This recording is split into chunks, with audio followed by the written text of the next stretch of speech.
Welcome back, ladies and gents, for another video. This week I am continuing the wood carving series, and I'm going to be turning this into this. Stay tuned.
So I worked the bulk of it off with a hatchet, and now just trying to make it mostly square. Not perfect, but mostly square. Nice smooth surface to sketch out the shape on.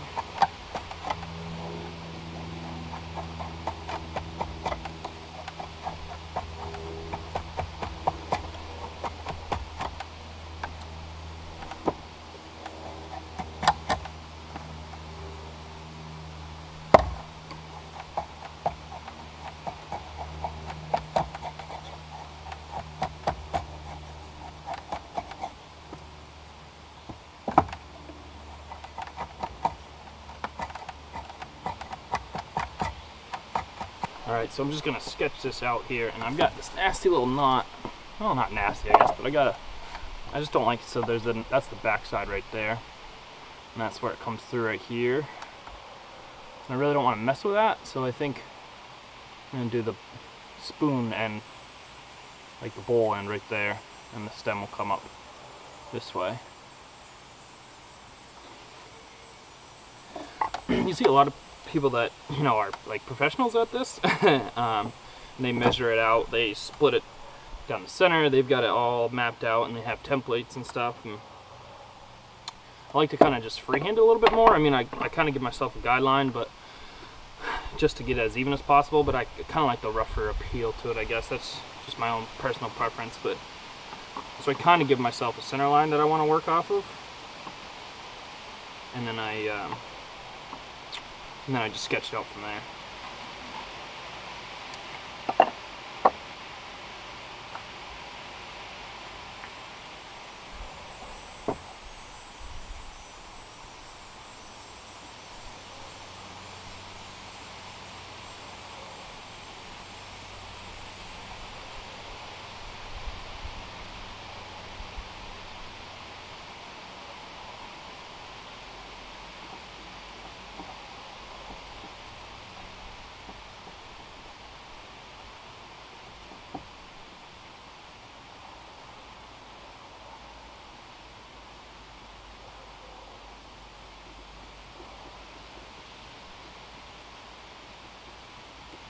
And once I have one side roughly done, I just try and match by eye, just try and match the other side as best as I can.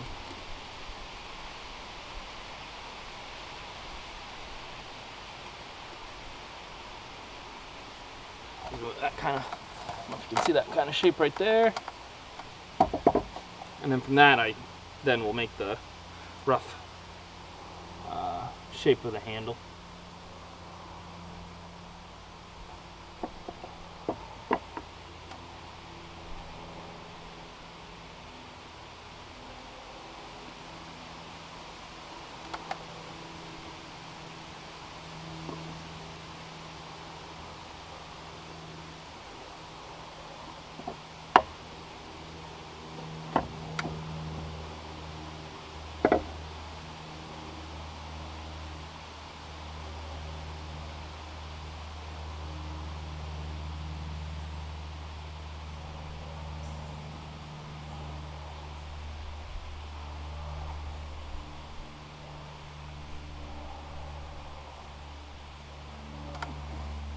Get something a little bit, this.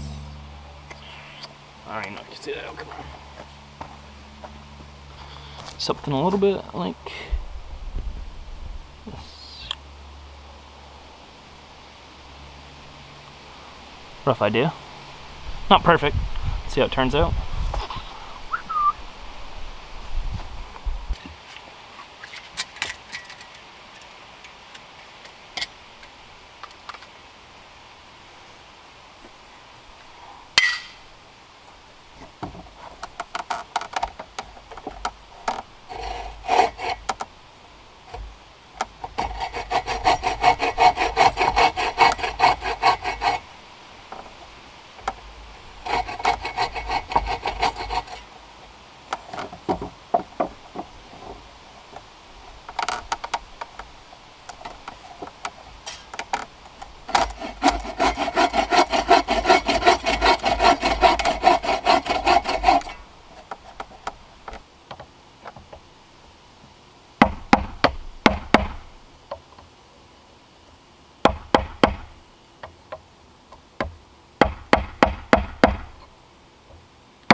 But yeah, so I like to get a little bit started here and then do a little stop cuts right there.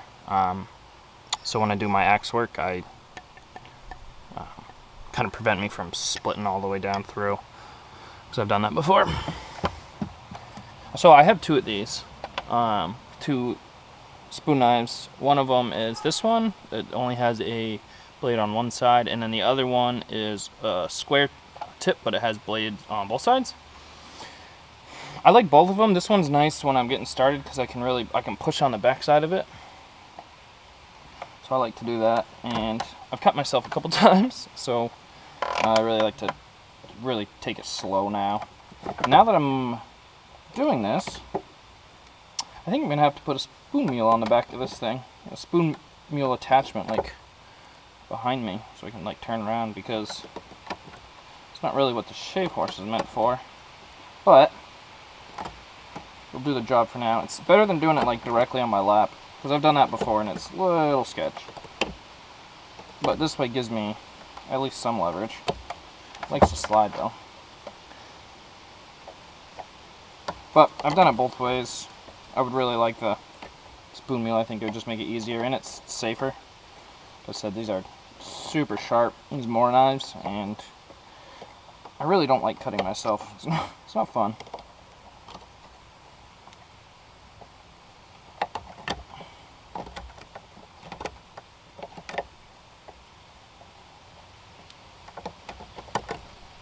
So I start off with that little, it's just a small gouge. I actually wish I had a bigger gouge, but I start off with a small gouge, and just to get it started, and then just take it really slow from there.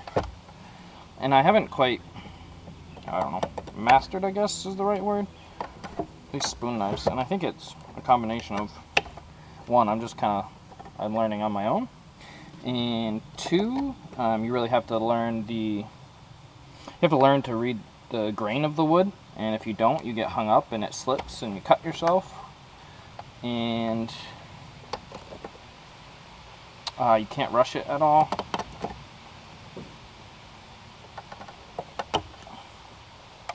If it gets hung up, you should just really stop and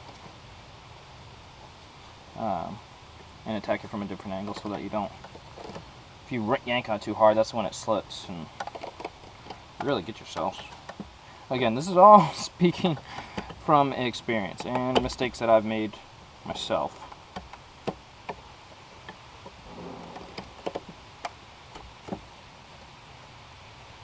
See, like I got this shape of the bowl. Like it's tough to see on camera. I might have to move it over about. It kind of is coming not into the center of the spoon, so the grain's kind of going like that. So you gotta kind of try not to go against it or get caught up in that little knot where it comes together, because the rest of it's straight.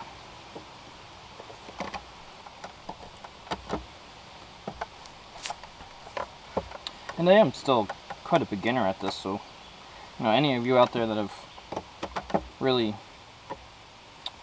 done more of this or know a little bit more, please feel free to share your tips and tricks. This is just stuff that I've learned from making mistakes, and that this is something that I want to do, so I'm taking the time to learn it, and it's fun.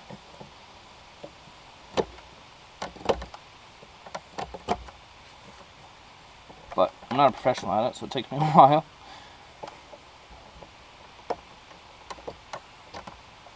The more you do it, this is probably 5th or 6th spoon at this point, and the more you do it, obviously the more you'll learn, and it becomes easier, and you learn some tips and tricks of your own and pick some up along the way as well.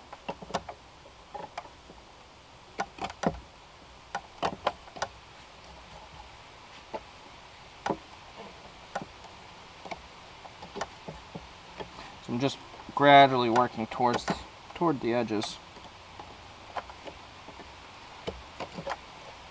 Trying to be mindful. I know it's tough sometimes when you're working like this, and like I said, I really kind of think I want a spoon meal, but trying to be conscious of where, typically with knives you never want to go towards yourself, but getting the right leverage and everything.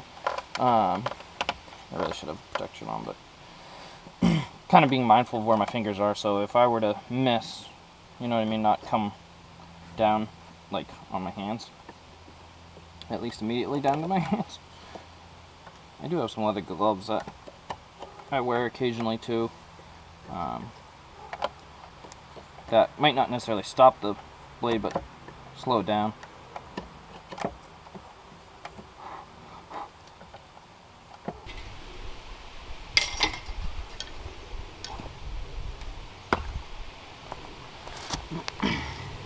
Hey yo, up close and personal. Now that I've got a rough shape here, rough shape there. It should be enough to be able to sand out the rest of it after. Now I'm gonna do some axe work down these stop cuts and get rid of the bulk of the material before I hit the shave horse. Here we go. Sounds stupid there.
thanks for tuning in for another one, folks. Next week I'll be continuing the series on the spoon, and I'll be finishing it up. As always, thank you for tuning in, and I'll see you on the next adventure.